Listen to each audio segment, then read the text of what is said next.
Donc bonjour et bienvenue pour un nouveau webinaire organisé par les techniques de l'ingénieur. Le sujet que nous allons traiter aujourd'hui concerne les techniques de prototypage. Pour parler de ce sujet, je reçois deux salariés de Protolabs, Fabien Petelot et Patrick Debar. Bonjour messieurs. Bonjour. Bonjour à tous. Bonjour. Donc aujourd'hui nous allons parler des techniques de prototypage. On va tout de suite commencer. Je vais vous donner 2 ou 3 précisions techniques avant de démarrer. D'une part, l'enregistrement de ce webinaire sera disponible a posteriori sur le site technique de l'ingénieur à la rubrique Actualité. D'autre part, vous avez la possibilité de nous poser des questions dans la fenêtre questions du panneau de configuration de GoToWebinar. Donc n'hésitez pas à poser toutes les questions que vous voulez. Nous y répondrons à la fin de la présentation qui va durer à peu près une demi-heure. Voilà, donc n'hésitez pas à poser toutes les questions que vous voulez. Et messieurs, on démarre tout de suite. D'accord, donc bonjour, Patrick Debar. Merci d'avoir accepté notre invitation. On va vous présenter dans un premier temps la société Protolabs avec un petit historique assez court, mais pour vous expliquer un peu les raisons de la création de Protolabs et vous décrire un petit peu les différents services auxquels vous pourrez faire appel chez nous. Suite à ça, on va décrire chacun de ces services un petit peu plus dans le détail, en vous expliquant rapidement chacun de ces services-là et en donnant surtout quelques précisions sur nos capacités en termes de dimension, de tolérance, de matière, et en insistant aussi sur une chose importante chez nous qui est le délai. Et enfin, pour terminer cette présentation, on essaiera de faire un petit comparatif des différents services pour que vous compreniez bien à quel stade de vos projets il est plus intéressant pour vous d'utiliser tel ou tel service. Et suite à la fin de cette présentation, donc on sera ouvert pour répondre à toutes questions possibles, aussi bien sur les questions techniques concernant chacun des services ou sur des questions plus générales sur la société. On sera à votre disposition. D'accord, donc pour commencer, par contre, oui, on va redonner la parole à Pierre juste 2 minutes pour un petit sondage. Donc Pierre, je vous laisse enchaîner. Merci. Donc on va faire un petit sondage. Donc vous avez les participants ont la possibilité de répondre à cette question à choix multiples et puis après on verra un peu les réponses. Donc je vais faire apparaître le sondage.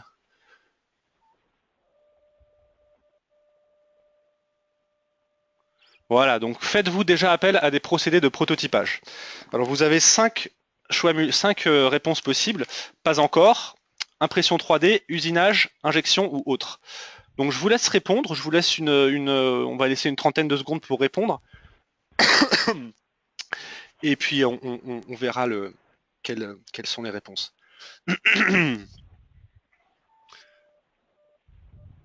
Donc là, il y a 70% des gens qui ont voté. Je vais vous laisser encore 10-15 secondes pour que tout le monde puisse voter.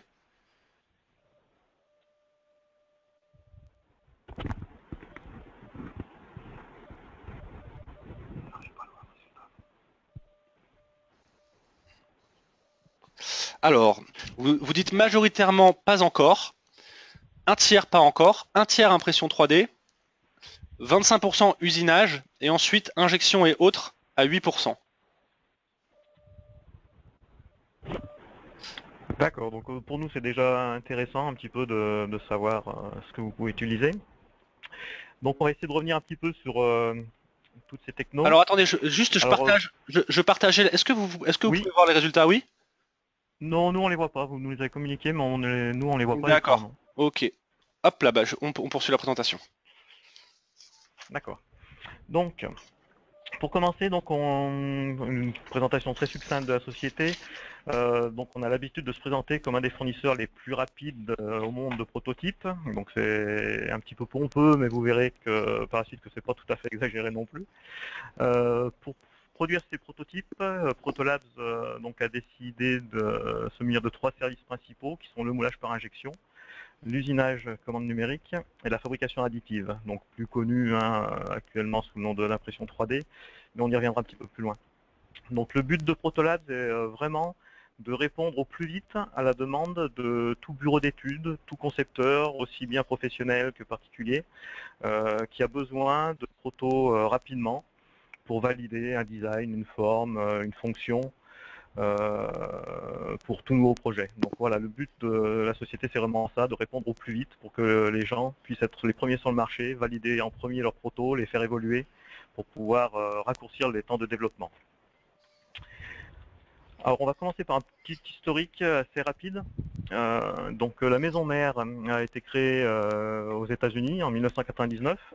Et pour la petite histoire, donc le créateur de la société était consommateur de pièces plastiques.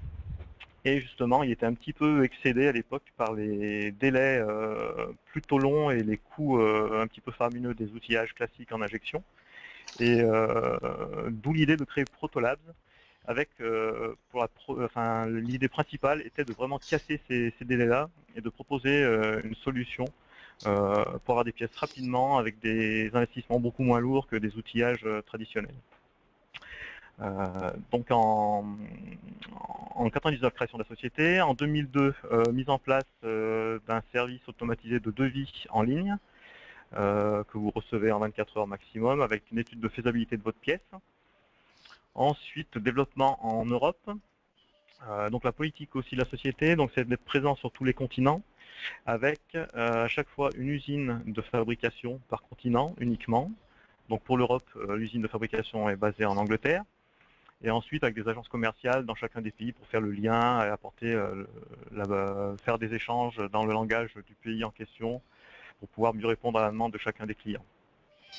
En 2007, on a aussi pu proposer une solution de fabrication ultra rapide pour de la pièce injectée, sachant qu'on propose sur certaines pièces relativement simples des délais en un jour. Donc c'est-à-dire que sur certaines pièces, on est capable de réaliser le moule et les pièces en une seule journée. Bon, ouais, ça par contre, il y a quand même pas mal de réserves, c'est pas possible sur n'importe quelle pièce. Ensuite, 2007, lancement aussi du service d'usinage. En 2009, ouverture de l'agence française à côté de Chambéry. En 2012, donc vu notre croissance, maintenant Protolabs est coté en bourse à New York. Et depuis cette année, uniquement depuis le mois de juin, donc on vient de s'équiper aussi en impression 3D pour vraiment couvrir tous les besoins au niveau prototypage et pouvoir apporter une meilleure réponse à nos clients. Donc c'est ce qu'on a voulu montrer sur ce petit slide ici. On a choisi ces services pour pouvoir apporter une réponse à nos clients, quelle que soit la phase de prototype dans laquelle ils se trouvent. C'est-à-dire qu'on va proposer plutôt de la fabrication additive en début de projet, où là la clientèle a souvent besoin de valider un encombrement, un design de pièces, des dimensions, sans nécessairement valider tout de suite une matière et des sections pour des résistances mécaniques ou des choses comme ça. Ensuite, justement, par l'usinage, on va pouvoir faire un pas supplémentaire et apporter des protos bonne matière, où là on pourra aussi essayer différentes matières en usinage, aussi bien plastique que métallique. On propose aussi de l'aluminium, de l'acier, de l'inox. Et enfin, on propose, donc on va jusqu'au moulage par injection, pour, on va dire, phase finale de prototypage, où là on a besoin de plus grosses quantités déjà, et surtout de vraiment se rapprocher le plus possible des conditions de production de la pièce pour valider vraiment son proto, aussi bien en termes de fonctionnalité qu'en termes de résultats et de répétabilité au niveau du process. Voilà la raison pour laquelle on s'est positionné sur ces trois services. Donc pour vous développer un petit peu, maintenant on va vous décrire un petit peu plus dans le détail chacun de ces services-là. Donc pour commencer, l'impression 3D, je vais laisser la place à mon collègue Fabien et je vous retrouve tout à l'heure. Merci, donc je vais continuer. Donc effectivement, on va parler un peu plus en détail de chaque technique. Son coupé. Son activé. Vous entendez? Son coupé. Problème de son. Excusez-moi, Son activé. c'est bon, tout marche bien. Oui, tout marche bien. Tout marche bien, les gens nous entendent. Ouais, c'est bon. Bon, désolé, on avait un message comme quoi le son était coupé. Ouais, moi aussi, On on peut reprendre. Très bien, donc je continue. Première technologie, l'impression 3D, ou encore appelée fabrication additive. Donc, nous parlerons de la stéréolithographie essentiellement, qui est pour le moment le seul service d'impression 3D proposé par Protolabs en Europe. Ensuite, donc, nous parlerons de l'usinage, avec aussi bien du fraisage que du tournage. Et après, donc, nous parlerons de l'injection. Alors, deux types d'injection chez Protolabs, injection classique de thermoplastique, mais également injection de silicone liquide.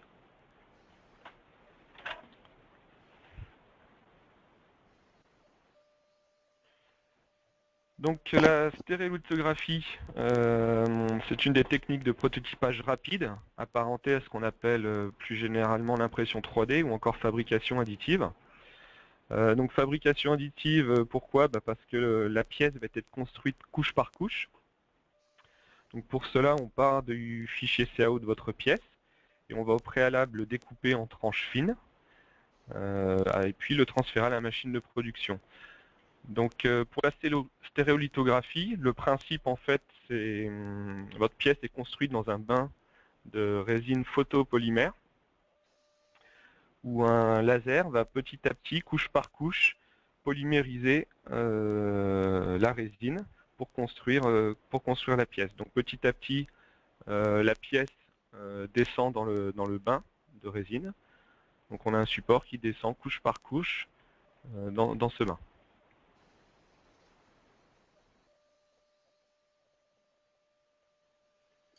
Donc en termes des capacités disponibles chez Protolabs, tout d'abord au niveau des matières, donc on propose actuellement 3 types de matières. La différence essentiellement va être au niveau des couleurs, puisqu'on a une matière, la première Extreme White, donc comme son nom l'indique, qui est blanche. On propose également une matière transparente, la Cura Clearview, et la dernière est une matière noire. Donc ces 3 matières sont similaires à du polypropylène ou de l'ABS en termes de tenue mécanique et d'aspect. Au niveau des délais, on propose en standard des pièces en 3-5 jours, mais avec possibilité de réduire à 2 jours, voire 1 jour, sur demande et en fonction de vos besoins. D'un point de vue dimensionnel, la taille maximum possible pour les pièces, donc c'est de 736 par 635 par 533 mm. En termes de résolution, donc 2 résolutions disponibles. La première résolution, donc résolution normale, où on va avoir des couches de 1/10 d'épaisseur. Et cette résolution va permettre d'obtenir des détails de l'ordre au minimum de 0,25 mm. On propose également une haute résolution, où donc là la couche est encore plus fine, donc on est à 5 centièmes, et ça permet d'avoir des détails mini sur les pièces de l'ordre de 1/10. En fonction de la résolution, on va avoir des tolérances un petit peu différentes. Donc sur la haute résolution, on peut atteindre des tolérances à plus ou moins 5 centièmes, alors que sur la résolution normale, on sera plutôt de l'ordre de 1/10, plus ou moins 1/10. Et à ces tolérances-là, en fonction de la dimension de votre pièce, il faudra compter une tolérance supplémentaire de l'ordre de 1 micron par millimètre. Donc la stéréolithographie permet d'obtenir des pièces précises, avec un état de surface de bonne qualité. Donc on a différents types de finition de surface. Il faut savoir que la stéréolithographie, si on revient sur le slide du procédé, on peut voir donc que la pièce descend petit à petit dans le bac de résine. Et donc ça nécessite d'avoir des supports sur la pièce pour qu'elle se maintienne. Et donc la pièce, lorsqu'elle sort du bain à la fin, on doit supprimer tous ces supports. Donc ces supports laissent des petites marques, des petits picots sur votre pièce. Donc en finition brute, on élimine simplement les supports, il vous reste les picots sur la pièce. La finition supérieure, on va venir poncer ces picots.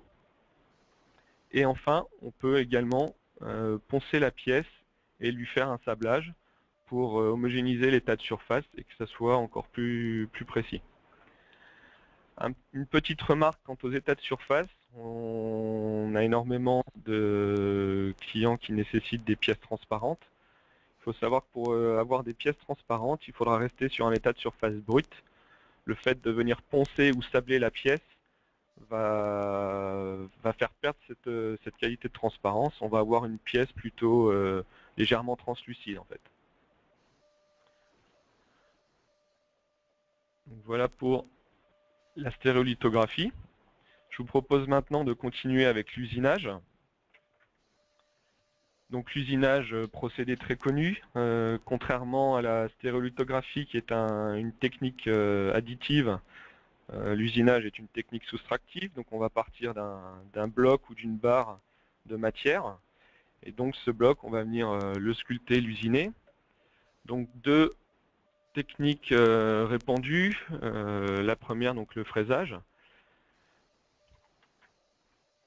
Alors avec cette technique, comme on l'avait déjà dit en début de présentation, avec l'usinage, on va pouvoir donc avoir un choix de matière plus large et donc pouvoir avoir des pièces fonctionnelles.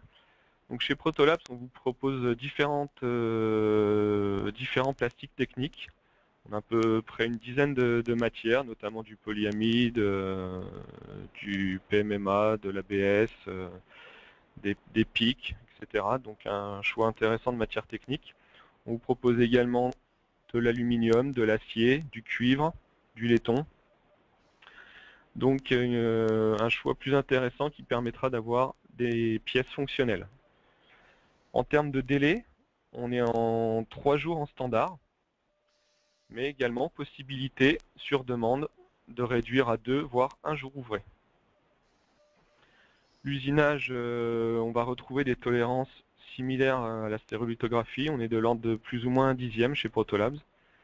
Ce sont des tolérances qui peuvent paraître assez larges pour de l'usinage, mais c'est lié, je dirais, à nos procédés de fabrication rapide. En termes de dimension de pièces possibles, le minimum sera de 6,4 mm dans les 3 dimensions. Et le maximum va en fait dépendre de la matière choisie et aussi de l'épaisseur de la pièce. Donc pour des matières plastiques, on sera en dimension de 254 par 178 mm avec une profondeur maximum de 95 mm. Pour des matières type acier ou alu, là encore ça va dépendre un peu de l'épaisseur. Sur l'alu, on aura les dimensions les plus importantes. On pourra aller de 254 par 356, voire même jusqu'à 559 par 356. Sur l'acier, le cuivre, le laiton, on sera plutôt sur des dimensions inférieures, de l'ordre de 254 par 356 mm. Donc toutes ces informations, c'est un petit peu lourd là, toutes ces dimensions. Vous pouvez retrouver tout ça sur notre site internet. Donc, je peux rapidement basculer. Voilà, donc sur protolabs.fr. En première page, vous retombez tout de suite sur les différents services proposés. Donc si par exemple je vais sur l'usinage, on peut tout de suite faire le choix entre du fraisage, du tournage. Je vais aller sur du fraisage. Et vous avez donc une petite explication sur le processus et également des conseils de conception où on regroupe toutes nos limites et on vous donne quelques conseils. Donc vous pouvez retrouver les dimensions, les épaisseurs, les tolérances, des états de surface. Vous avez accès aux matériaux disponibles avec une liste complète si besoin. Voilà, donc n'hésitez pas, si vous avez des doutes, des questions, vous pouvez déjà trouver énormément de réponses sur le site internet par rapport à ce qu'on peut vous proposer.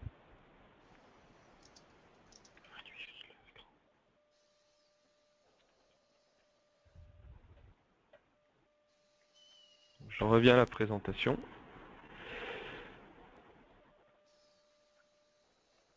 Donc, deuxième process au niveau de l'usinage. Le tournage. Donc là, on pourra vous proposer que de l'acier ou de l'aluminium. Pour l'instant, les autres matières sont en développement. Au niveau des dimensions, on peut travailler donc sur des diamètres maximum de 75 mm, minimum de 4 mm, et sur des longueurs de pièces pouvant aller jusqu'à 228 avec un minimum de 6 mm. On retrouve les mêmes tolérances que ce qu'on propose sur le fraisage, donc plus ou moins un dixième. Et également donc sur les pièces tournées, possibilité de venir réaliser des perçages axiaux, radiaux, de venir usiner des gorges, des facettes sur la pièce.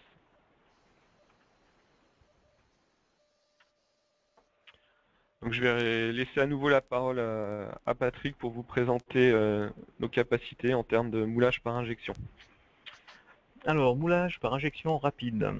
On a voulu insister en rajoutant ce petit mot rapide pour se différencier un petit peu de l'injection traditionnelle, pour mettre l'accent sur le fait qu'on a des outillages qui d'abord sont réalisés en aluminium, non en acier, donc uniquement pour une question de rapidité d'usinage.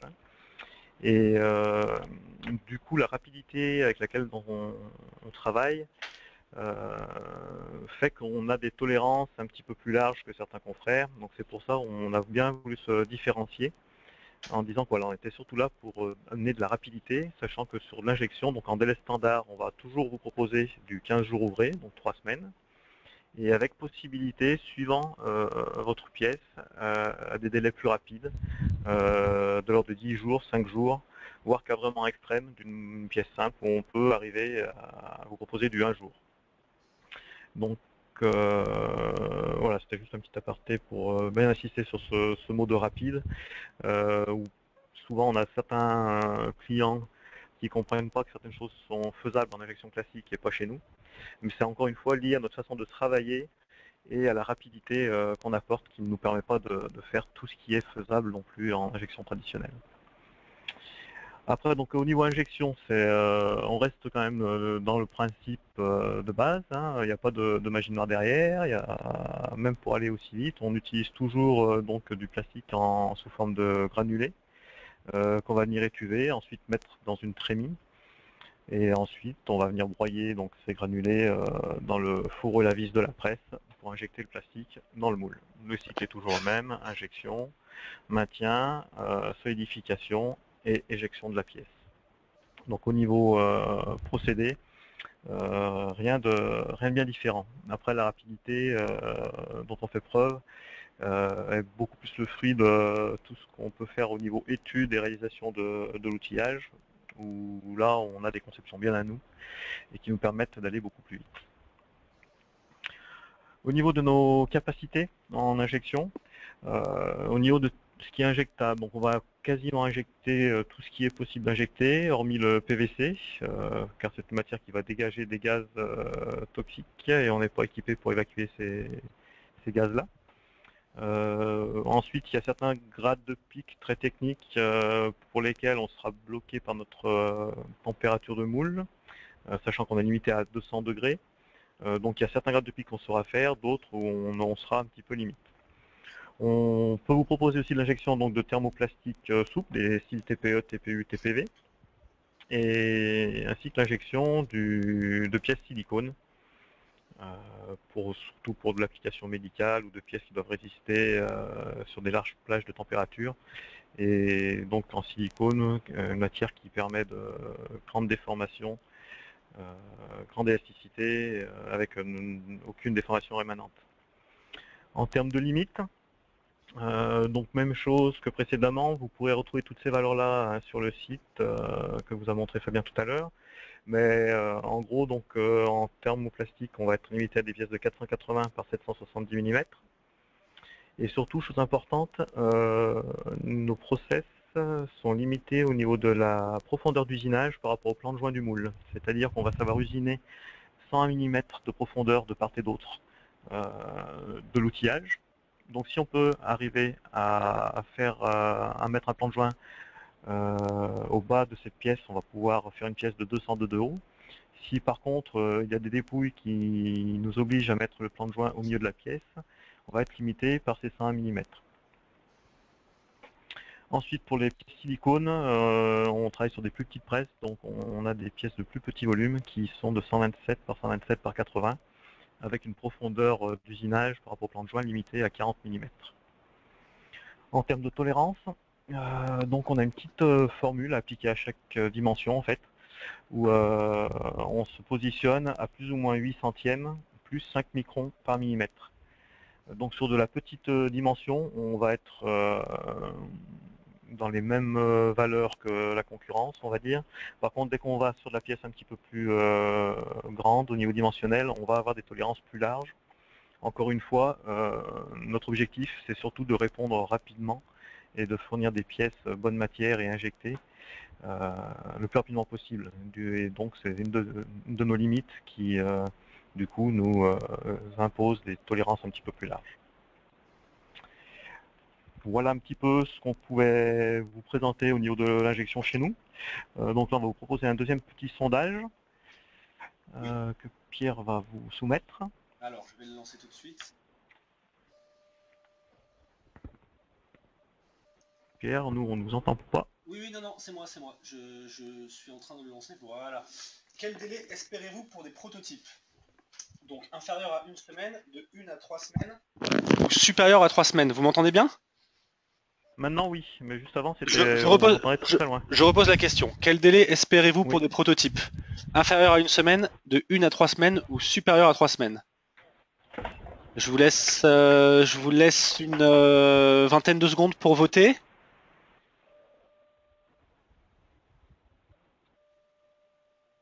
Donc on a déjà des questions qui sont arrivées dans le panneau de configuration et je vous invite à continuer à en poser. On va bientôt y répondre. Voilà, donc la majorité des gens ont voté. Et donc au niveau des résultats, 59% des gens, c'est inférieur à une semaine, 41% des participants de 1 à 3 semaines et 0% supérieur à 3 semaines. Voilà. D'accord. Donc tout le monde attend des prototypes dans des délais très courts. Oui. Donc ça correspond effectivement à ce qu'on peut proposer, quelle que soit la technique, quel que soit le service aujourd'hui chez Protolabs.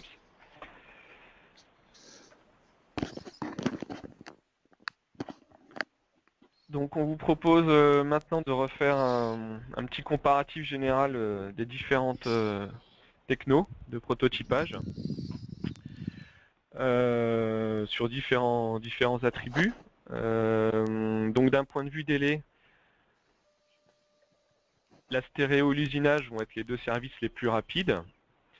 Quoi qu'il en soit, avec l'injection, en fonction de la complexité de votre pièce, on peut tout à fait réduire et atteindre des objectifs de 1 jour. Alors comme on l'a évoqué tout à l'heure, tout n'est pas faisable. Ça va dépendre de la complexité de la pièce, de l'état de surface demandé, des choses comme ça. Au niveau complexité, la stéréo va offrir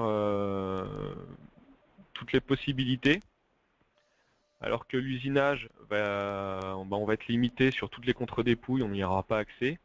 L'injection, elle, permet sur certaines contre-dépouilles de mettre en place des mouvements dans le moule et donc de sortir des formes assez complexes. Au niveau choix des matériaux, l'injection offrira le plus large choix de matériaux. Aujourd'hui en standard, chez Protolabs, on vous propose à peu près une soixantaine de types de thermoplastiques différents. Toutes les matières thermoplastiques, on peut les transformer sauf quelques pics, effectivement, sauf le PVC aussi. Vous pouvez également nous fournir votre matière. On travaille avec les matières des clients. Ou on peut aussi en approvisionner pour vous si vous ne pouvez pas la fournir, mais que vous souhaitez un grade particulier dont on ne dispose pas actuellement. Au niveau des couleurs, là encore, l'injection offrira le plus large choix possible, étant donné qu'on peut venir colorer les thermoplastiques. On propose également les silicones sous 6 couleurs différentes. Donc alors qu'en stéréo, par exemple, on a pu voir qu'on n'avait que du blanc ou du noir ou du transparent. Et en usinage, on est très limité, étant donné que c'est des blocs standards, généralement matière naturelle, donc pas de possibilité de colorer. Au niveau des tolérances, la stéréo et l'usinage vous proposeront les pièces les plus précises. On a vu qu'on était de l'ordre de plus ou moins un dixième, voire moins, sur la stéréo. Alors qu'en injection, dès que la pièce augmente en termes de dimension, on a des tolérances liées au moulage qui pénalisent un peu la techno. En termes de quantité, donc la stéréo-usinage seront pour des faibles volumes, hein, alors que l'injection, effectivement, on pourra aller jusqu'à plusieurs milliers de pièces, sachant en plus que Protolabs vous garantit les outillages à vie, c'est-à-dire que même si vous avez besoin de 100 000, 200 000 pièces, ce sera tout à fait possible. On vous garantit l'outillage, la maintenance est à notre charge. En termes de finition de surface, donc on a pu voir les 3 étapes proposées sur la stéréo. L'usinage permettra notamment sur les pièces métalliques un très bon état de surface, moins sur les pièces plastiques. Les pièces plastiques présentent pas mal de bavures en usinage, donc ça nécessite un traitement après coup. Et en injection, on a plusieurs niveaux de finition de surface possibles, notamment jusqu'à du polyglace, donc pour des pièces d'aspect avec un aspect brillant et un état de surface parfait. Toutes ces informations également de finition de surface, vous pouvez les retrouver sur le site internet, hein, dans le service injection. D'ailleurs, pour insister sur la finition de surface, je vois qu'on peut répondre en même temps à une question qui a été posée. Quel état de surface peut-on obtenir sur des pièces en injection? Donc effectivement, on peut très bien partir, vous avez le choix sur les devis qu'on vous propose, entre un état brut d'usinage, entre guillemets, des empreintes, et qui peut aller donc jusqu'au polyglace, comme disait Fabien. Et vous pouvez aussi avoir un état granuleux, qu'on obtient nous par microbillage des empreintes. Donc un large choix au niveau de la finition en injection. Voilà, au niveau fonctionnalité des pièces, la stéréo va être assez limitée. Les pièces sont plus pour de l'aspect, du validation de design, marketing, validation d'encombrement. En revanche, en usinage et en injection, les pièces sont bonne matière, donc tout à fait fonctionnelles. En termes de coût, la stéréo va mieux se positionner. Ça sera le procédé le moins onéreux, en restant bien sûr sur des faibles volumes, hein. Si dès qu'on augmente en volume, petit à petit la balance va s'inverser, et effectivement sur des volumes plus importants, au final ce sera l'injection qui aura le meilleur rapport au niveau coût. Sur le coût initial, si on parle pas du coût des pièces, donc la stéréo et l'usinage ne nécessitent pas d'investissement initial, alors qu'en injection, vous aurez effectivement le coût de l'outillage. Voilà, donc ce petit tableau permet un peu de situer les 3 procédés, comment ils se placent les uns par rapport aux autres. Petit résumé avant de passer donc aux différentes questions. Donc la stéréolithographie, à retenir qu'elle va permettre d'obtenir des pièces avec des géométries très complexes dans des temps très courts et avec un coût assez faible. Donc pour valider un design, un encombrement, des choses comme ça, mais pas de pièces vraiment fonctionnelles. Les pièces restent assez fragiles. Voilà, donc pas de tests mécaniques ou des choses comme ça. Au niveau de l'usinage, à retenir donc que là ça permet d'avoir des pièces fonctionnelles en bonne matière, mais attention donc aux limitations en termes de géométrie et également de coût. Ça reste le procédé le plus onéreux, surtout si on a besoin de plusieurs, on va dire une dizaine, une vingtaine de pièces, les prix grimpent. Au niveau injection, donc là, plus de possibilités, donc des pièces fonctionnelles dans un large choix de matières, de couleurs, qui sont représentatives de la production de pièces produites, hein. Et également, donc, comme on vous l'a dit, possibilité de plusieurs milliers de pièces, c'est-à-dire qu'on peut non pas faire que du prototypage, mais également de la production avec Protolabs. À prendre en compte, attention, sur des faibles volumes, à prendre en compte le coût de l'outillage. Voilà pour le résumé. Donc je vous propose de passer un peu à la phase de questions. Il y a déjà plusieurs questions qui se sont mises en ligne. Oui, tout à fait, tout à fait. Donc je propose, on en a combien pour le moment? Donc je propose de les prendre dans l'ordre. Oui, tout à fait. Ouais. Alors, première question, avons-nous une représentation en Afrique centrale, principalement au Cameroun? Non, pas actuellement. Sachant par contre qu'on est dans une phase de croissance assez importante, et il n'est pas interdit de penser que d'ici quelques années, on sera représenté en Afrique. Mais pour l'instant, non. Alors par contre, à savoir qu'aujourd'hui le mode de fonctionnement avec Protolabs est un peu particulier. Donc on travaille principalement via notre site internet avec la création de comptes clients sur ce site. Donc en fait, lorsque vous avez besoin d'un devis d'une pièce, il suffit tout simplement d'aller donc sur le site. Je vais basculer. Voilà, donc quand vous vous connectez sur le site, quelle que soit la langue en plus, donc on va rester sur le site France, vous pouvez donc demander un devis. Et là, on va vous demander de charger votre fichier pièce en choisissant un procédé de prototypage. Donc vous avez juste à charger votre fichier sur notre site et en moins de 24 heures, on va vous proposer un devis avec une analyse technique. Et à partir de là, vous pouvez directement commander via le site internet, via votre compte client, et on expédie, alors soit avec nos transporteurs, soit les vôtres, ça après c'est à définir. Donc tout peut se faire via le site internet. Alors, deuxième question, est-il possible d'intégrer des éléments métalliques inserts dans un procédé de stéréolithographie? Alors non, ça c'est quelque chose qu'on ne sait pas faire en stéréo. Par contre, ça on peut le faire en injection. Donc si vous avez des inserts métalliques insérés dans une pièce, il suffit de nous les fournir et nous on va venir surmouler la pièce autour de l'insert. Ça c'est des choses qu'on peut faire. Quel état de surface peut-on obtenir sur des pièces en injection? Donc ça on en a parlé tout à l'heure. Les pièces plastiques injectées peuvent-elles être reprises en usinage, tournage pour ajuster les tolérances ou réaliser des formes non possibles par vos prestations d'injection? Donc ça non, c'est quelque chose qu'on ne fait pas. Non, ça on peut pas le proposer. Ensuite, donc peut-on injecter des pièces transparentes d'une bonne qualité optique? Alors, est-ce que c'est aussi possible en usinage? Alors je dirais que c'est déjà plus possible en injection, parce qu'en usinage, vous allez quand même avoir des traces d'outils. On travaille pour des gens qui sont dans l'optique, sachant que c'est vraiment pour du proto. Le problème de tout ce qui est pièces comme lentilles, choses comme ça, c'est que souvent on a des zones épaisses sur ces pièces-là. Et nous, en injection, on peut se retrouver avec des problèmes de rotature ou des bulles à l'intérieur de la matière. Et du coup, la fonction optique n'est pas forcément assurée. Donc là, on va dire oui avec un bémol parce qu'on travaille quand même dans ce milieu-là, mais avec des pièces sur lesquelles des fois on retravaille un peu le design avec le client pour éviter au maximum le genre de soucis comme des rotatures qu'on pourrait avoir en injection.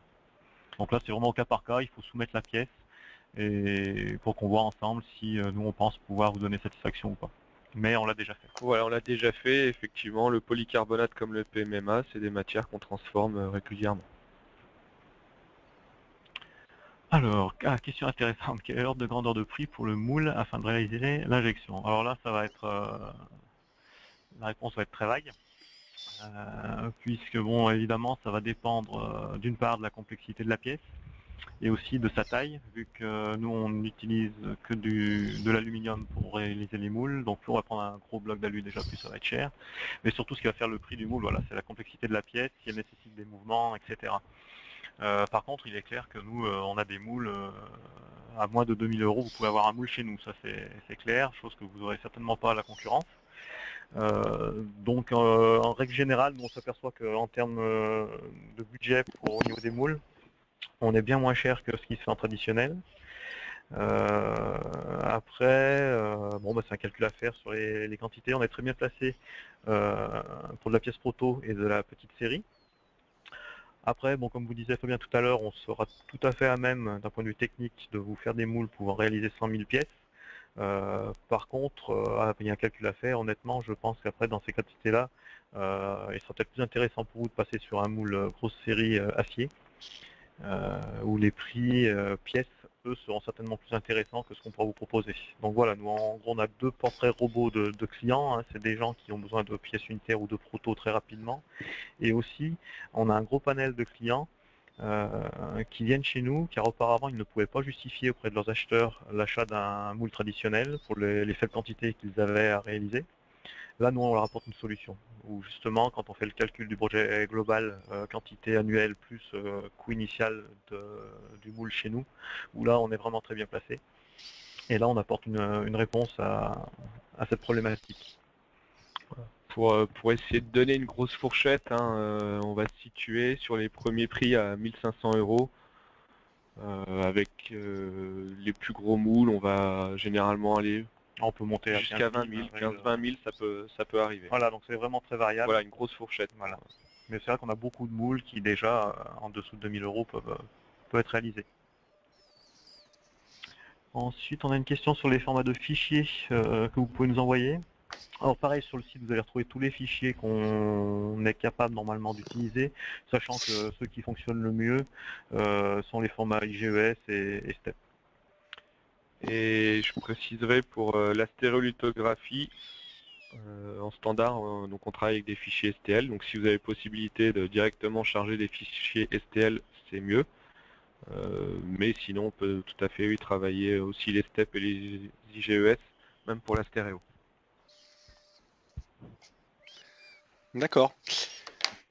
Il y a des questions complémentaires qui sont arrivées par mail. Une des premières, c'était sur vos délais. Vos délais semblent surprenants. Comment fonctionnez-vous pour y parvenir? Alors le secret un petit peu de cette rapidité-là, eh bien c'est le fonctionnement de la société qui est basé sur l'utilisation d'un logiciel qui a été développé en interne, qui nous permet justement à partir de votre fichier 3D, eh bien en 24 heures maximum déjà de vous répondre à votre devis. Mais dans le devis qu'on vous remet, non seulement il y a une offre commerciale, mais il y a une analyse de votre pièce. Donc il y a une analyse de faisabilité. Donc en particulier pour l'injection, s'il y a des zones qui sont trop fines, qu'on ne va pas pouvoir remplir, ou s'il manque des dépouilles, des choses comme ça, c'est une analyse qu'on vous remet gratuitement avec le devis. Donc ça vous permet de faire évoluer votre design pour que la pièce soit injectable. Et surtout, en même temps qu'on fait cette étude-là, on lance en parallèle et en automatique, grâce à notre logiciel, le calcul de tous nos parcours d'outils. C'est-à-dire que du moment où on vous a remis votre devis en 24 heures, nous on est prêt à partir déjà en fabrication. La conception du moule a été réalisée, on va dire, à 80-90% en automatique par ce logiciel-là, validée ensuite par le bureau d'études qui se trouve en Angleterre et par les techniciens spécialistes de l'injection. Mais voilà, il y a une grosse partie donc automatisée au niveau études. Ensuite, pour pouvoir gagner encore du temps au niveau de la réalisation des outillages, donc on a des conceptions de moules un petit peu différentes de ce qui se fait chez nos confrères, avec, quand on peut, une standardisation de pas mal d'éléments. Et le tout, mis bout à bout, fait qu'on est capable de vous proposer des délais aussi rapides sur de l'injection. En usinage, c'est la même chose, hein. Là, on garantit le délai de réponse du devis en 24 heures, mais en pratique, bien souvent, en usinage, vous avez votre réponse à votre devis dans la demi-journée. Et là, encore une fois, en automatique, notre logiciel a déterminé tous les parcours d'outils et on est prêt à partir en production. Donc là, j'attire l'attention de tous les auditeurs là-dessus parce qu'on a fréquemment le problème où des clients commande à partir du site internet, car quand vous avez un devis, s'il n'y a pas de modif requise ou choses comme ça, vous avez moyen de cliquer sur un bouton commander. Si vous appuyez sur ce bouton-là, nous physiquement à l'usine, ça lance la fabrication. Et on a déjà eu le cas fréquemment où des clients sur retour d'usinage ont reçu leur devis, cliquent sur le bouton commander, Et 1 heure ou 2 après, nous appelle en disant il faut pas tenir compte de ma commande parce que j'ai oublié de rajouter une forme sur mon fichier, etc. Et fréquemment, on vérifie et il est déjà trop tard parce que nous, on a déjà un bloc qui a été monté sur une machine et qui est déjà en train d'être usiné. Donc voilà, le secret de cette rapidité, c'est surtout ça. Donc le cœur de l'usine, c'est vraiment un gros logiciel développé en interne, des conceptions qui nous sont propres, et aussi une organisation, même au niveau de l'atelier, qui a toujours été fait dans cette optique d'être le plus rapide possible. Avec un parc machine conséquent qui nous permet d'avoir toujours de la dispo et pas être bloqué par une charge machine à 100%. Donc on a toujours des machines disponibles et on garantit toujours les délais qu'on propose à tout moment. Donc si vous faites un devis le lundi, lundi 2 semaines après, le devis est toujours valide au niveau du temps proposé. Il n'y a pas on s'engage toujours sur les délais proposés. Ça n'évolue pas en fonction de la charge de l'entreprise. D'accord. D'accord. Alors, il y a une nouvelle question qui est arrivée. Avant, je vais vous poser celle-ci. Oui. Envisagez-vous de proposer d'autres services en prototypage? Alors oui, notamment en termes d'impression 3D. Donc c'est vrai qu'on vous a parlé de la stéréolithographie, mais j'imagine que vous connaissez d'autres techniques d'impression 3D, le frittage, aussi bien frittage de poudre polyamide, frittage métal, d'autres techniques d'impression 3D également qui existent. Donc ces technos aujourd'hui on en propose déjà donc, aux États-Unis bien sûr, et prochainement on les proposera également en Europe. À savoir que tout récemment, donc ça fait que une semaine, Protolabs a acquis une société allemande spécialisée dans tout ce qui est frittage et impression 3D, qui s'appelle Alphaform, qui nous permettra également de proposer prochainement du moulage sous vide, coulé sous vide, et de renforcer nos moyens en termes d'injection plastique. Donc oui, on va développer d'autres services pour pouvoir étendre notre offre à nos clients et couvrir l'ensemble des technos de prototypage, et notamment de prototypage rapide. D'accord. On va passer sur une dernière question. Pardon. Pour l'impression, oui, pour l'impression 3D, qu'est-ce qui va expliquer la différence de prix entre la haute résolution et la faible résolution? Alors, c'est tout simple, hein, c'est le temps de fabrication, sachant que donc le fait de passer de la résolution normale, on va dire, à la haute résolution, on a déjà une épaisseur de couche qui est 2 fois moindre sur la haute résolution. Donc du coup, il faudra en faire 2 fois plus. Donc déjà là, vous avez le temps multiplié par 2. Mais aussi, pour chacune des couches, lorsque le faisceau laser, lui, va faire son parcours pour solidifier la résine, le diamètre de ce faisceau, lui aussi, est réduit de moitié. Donc du coup, il a encore une fois 2 fois plus de parcours à effectuer. Donc c'est vrai que ça paraît exorbitant, hein, l'écart de prix entre les deux. Mais il y a une raison derrière, hein, c'est vraiment que le temps de fabrication est multiplié, oui, quasiment par 4, puisqu'on divise par 2 l'épaisseur de couche et aussi le diamètre du faisceau utilisé pour pouvoir solidifier la résine. D'accord. D'accord. Donc c'est vrai que la haute résolution, faut vraiment l'utiliser que lorsque certaines formes géométriques de la pièce vraiment le nécessitent. Sinon c'est vrai qu'il faut mieux rester sur la résolution normale, qui déjà permet pas mal de choses en termes de précision. D'accord.